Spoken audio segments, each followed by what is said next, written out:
Oui, alors que, en fait, les gens qui sont de l'extrême droite, ou j'ai parlé des gens qui sont racistes, par exemple.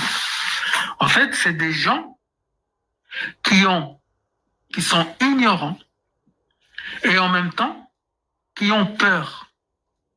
Quand on parle d'une personne ignorante et à cause de son ignorance a peur de quelque chose, ça, c'est une personne qui est raciste. Du coup, moi, je ne refuserai jamais de parler à une personne raciste et d'essayer de l'informer et d'essayer de la conscientiser, parce qu'une fois qu'elle va connaître de quoi elle a peur, cette peur-là, elle va disparaître.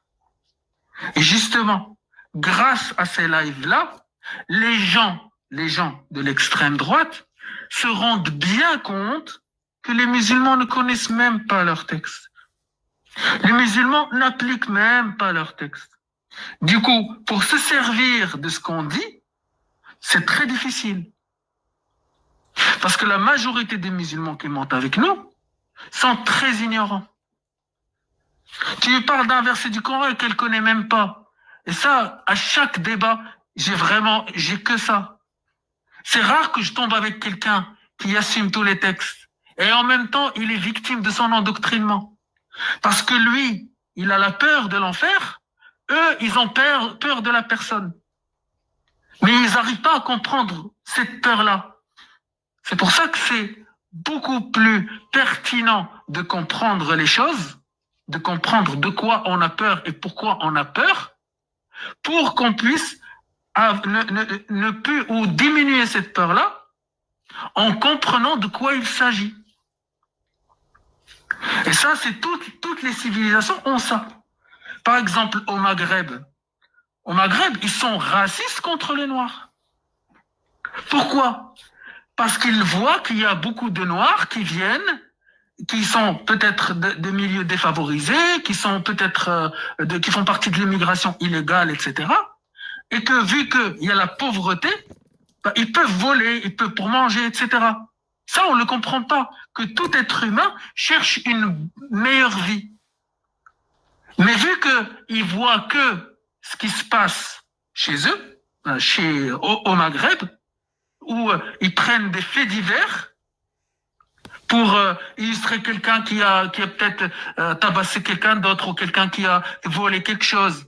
Si c'est une personne noire, tout le monde, la majorité des gens ignorants qui ne connaissent pas des noirs, ils vont être racistes à cause de cette ignorance-là. Et c'est exactement ce qui arrive aussi en Europe. On est d'accord.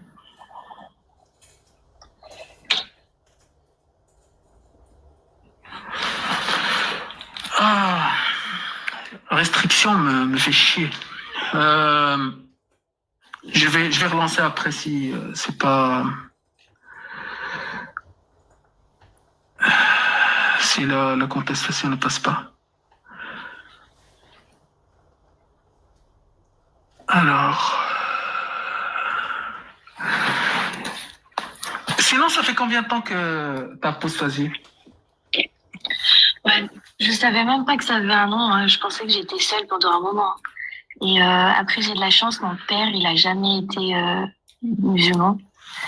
Et dans ma famille, on est très ouvert. Ma sœur, elle est athée. Donc, je dirais, depuis que j'ai 12 ans, j'ai commencé à me poser des questions. Et vraiment, où j'ai dit, vas-y, genre, c'est n'importe quoi, c'était à 20 ans. D'accord. 20 ans. En fait, j'ai toujours fait ma vie comme je voulais, mais là où je me suis vraiment posé des questions, c'est quand j'ai rencontré d'autres personnes avec les mêmes origines que moi qui étaient à fond dedans. Et moi, je me suis dit, mais non, ça va pas. Il y a quelque chose qui colle pas. Alors du coup, j'ai lu le Coran, je m'en suis arrêtée à la moitié tellement que ça m'a fait chier. Et j'ai dit, c'est n'importe quoi. Et en vrai, j'ai vraiment vu l'homme écrire. Ça se voit que c'est un homme qui a écrit. Un homme... Un homme qui a un gros problème avec la femme, d'ailleurs. Un homme qui a les connaissances et les manières un peu du 7e siècle.